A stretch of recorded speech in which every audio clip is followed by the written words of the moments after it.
Doctor Suresh कुमारी channel पर आपका स्वागत है। आइए आज हम समाजशास्त्र +1 प्री सेट के आधार पर कुछ प्रश्नों पर नज़र डालते हैं और देखते हैं कि किस तरीके से जुलाई तक जो सिलेबस आप लोगों ने कवर किया उसके आधार पर कौन से इम्पोर्टेंट प्रश्न हैं जो परीक्षा में कवर हो सकते हैं। तो आज हम रिवीजन करने वाले हैं कि +1 समाजशास्त्र। आइए शुरू करते हैं प्रश्नों को। सबसे पहला प्रश्न है समाजशास्त्र का, समाज सामाजिक संबंधों का जाल है। ये किसने कहा था? बहुत इम्पोर्टेंट परिभाषा है। सामाजिक संबंधों का जाल है, ये किसने कहा था? Auguste Comte, MacIver Page, Davis, Emile Durkheim. तो ये किसने कहा था? ये मैकाइवर और पेज ने कहा था कि समाज क्या है? सामाजिक संबंधों का एक जाल है जिसको समझना क्या होता है, बड़ा मुश्किल होता है। नेक्स्ट देखिएगा, समाज के प्रमुख आधार कौन से हैं? समाज के आधार है, बेस है समाज के रीतियाँ, अधिकार, परस्पर सहयोग या उपयुक्त सभी। तो आपको बताना है इसमें से कौन सा सही है कि समाज के लिए, इनमें से समाज को बनाए रखने के लिए, समाज को आगे स्थानांतरित करने के लिए कौन कौन से आधार है। तो ये क्या है? उपयुक्त सभी है। आइए तीसरे प्रश्न पर नज़र डालते हैं कि यातायात की सुविधाओं और दूरसंचार प्रौद्योगिकी ने आज सारे विश्व को किस रूप में बदल दिया? उसका बताना है कि ऑप्शन क्या है? बहुलवादी समाज, ग्लोबल विलेज, कॉल सेंटर या टूरिस्ट स्पॉट। किस में बदल दिया है टेक्नोलॉजी ने? तो वो बदला है ग्लोबल विलेज, यानी कि पूरा विश्व अब एक गांव बन गया है। गांव की भांति दिखाई देता है हमें, क्योंकि सब लोग क्या हो गए, इतने पास हो गए हैं, चाहे वो 7 समुंदर पार बैठे हैं, जब भी ऐसे एक नज़दीक की टेक्नोलॉजी से हमारी हो गई है। नेक्स्ट प्रश्न, मनुष्य एक सामाजिक प्राणी है, ये किसने कहा? Emile Durkheim, Majumdar, Auguste Comte, अरस्तु। तो किसने कहा?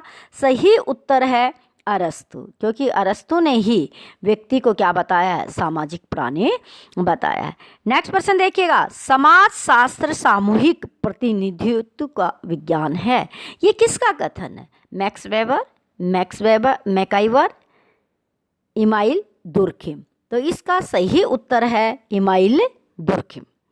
अगस्त काम्टे ने पहले समाजशास्त्र का क्या नाम रखा था? अगस्त काम्टे को हमने पढ़ा था कि अगस्त काम्टे समाजशास्त्र के पिता है। तो सबसे पहले जब समाजशास्त्र का क्या नाम रखा, पहले समाजशास्त्र बाद में रखा, तो उसका नाम सामाजिक विज्ञान, सामाजिक भौतिकी, सामाजिक रसायन, सामाजिक विज्ञान, क्या नाम था? तो सही उत्तर है सामाजिक भौतिकी। सामाजिक भौतिकी नाम रखा और बाद में बदल कर क्या कर दिया? समाजशास्त्र कर गया।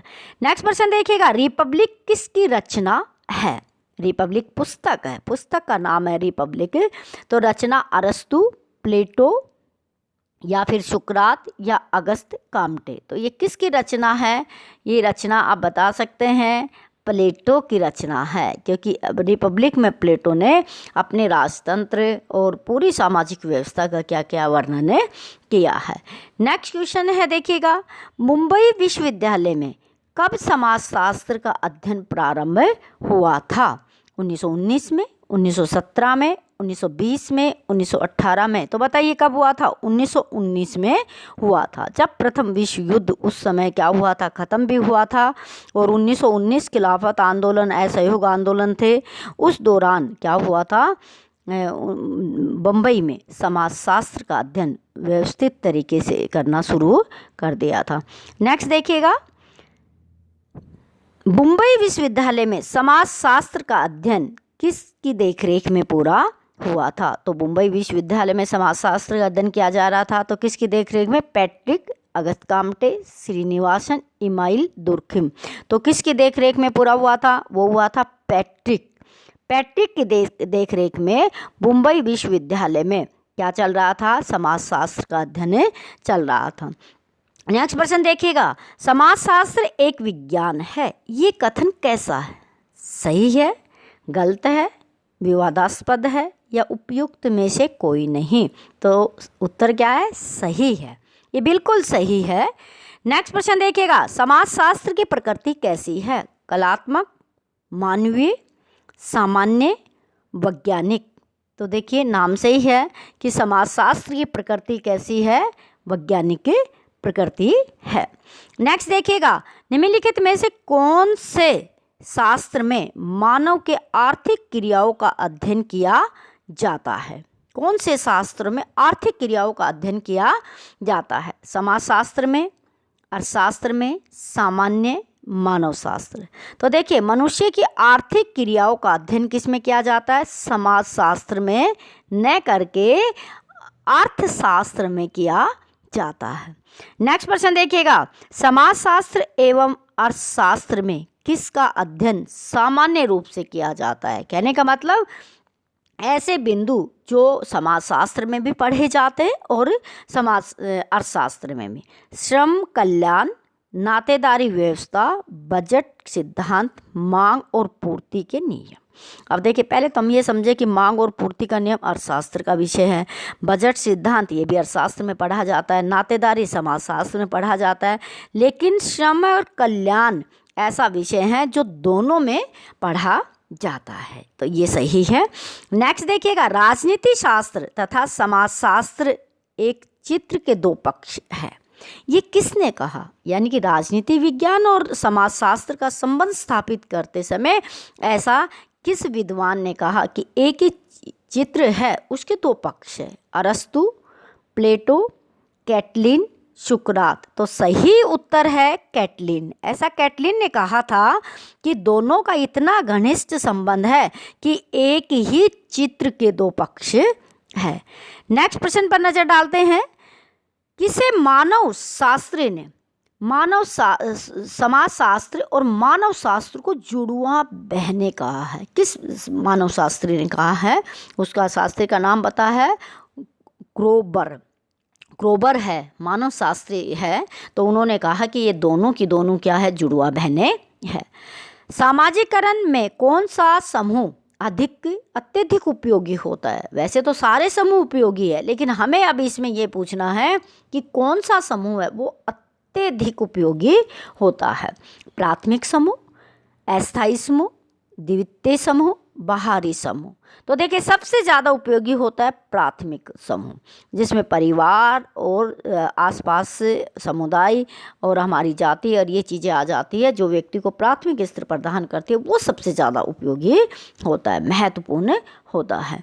नेक्स्ट देखिएगा, निम्नलिखित में से कौन सा प्राथमिक समूह नहीं है? अब हमें ये बताना है कि सारे प्राथमिक समूह है, इनमें से एक प्राथमिक समूह नहीं है, तो वो कौन सा है? परिवार, क्रीड़ास्थल, राज्य, पड़ोस। तो कौन सा? राज्य प्राथमिक नहीं है। अर्जित परिस्थिति किससे संबंधित है? योग्यता से, जन्म से, शक्ति से, जाति से। तो देखिए अर्जित परिस्थिति व्यक्ति की होती है, वो उसकी योग्यता से ही होती है। क्यों? क्योंकि वो जन्म से नहीं मिलती, जन्म से जो होती है वो प्रदत्त होती है, शक्ति से नहीं प्राप्त कर सकते, जाति से होती है वो भी प्रदत्त होती है। तो सही उत्तर है योग्यता से मिलती है। नेक्स्ट प्रश्न देखिएगा, निम्नलिखित में से कौन सी प्रदत्त परिस्थिति नहीं है जो तुम्हें दी नहीं जाती? जाति, वर्ग, लिंग, प्रजाति।